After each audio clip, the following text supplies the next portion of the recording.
Без них в Мирном не появилось бы практически ни одного объекта капитального строительства. 12 февраля 20-летний юбилей отметило Управление капитального строительства. Строители этой организации возводили первые социальные, промышленные и жилые здания в Алмазной провинции. Вечная мерзлота, подземные целевые среды и 40-градусные морозы. В таких условиях специалисты этого подразделения Алросы уже 20 лет выполняют все поставленные задачи на отлично.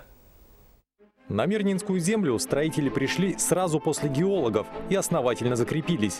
Выстояли даже в 90-х, когда строительные тресты в стране закрывались один за одним. Более того, УКС в то время укреплялся. В 1996 году численность строительного комплекса Алроса составляла более 12,5 тысяч человек. Это было крупнейшее строительное предприятие страны.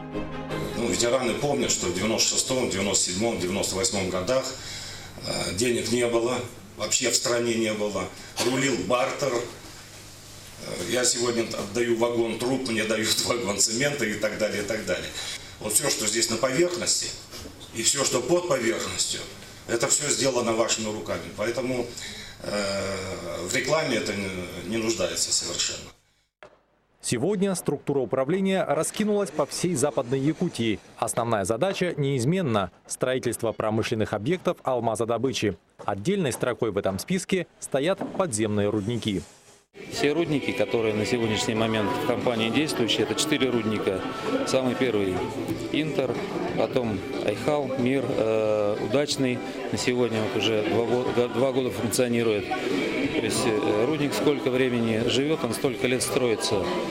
В день рождения юбиляров поздравляли руководители предприятий разных лет, почетные гости, в том числе и первый вице-президент Алроса Игорь Соболев. Юбилей – это хороший повод вспомнить ветеранов и тех, кто сейчас трудится с полной самоотдачей на предприятии.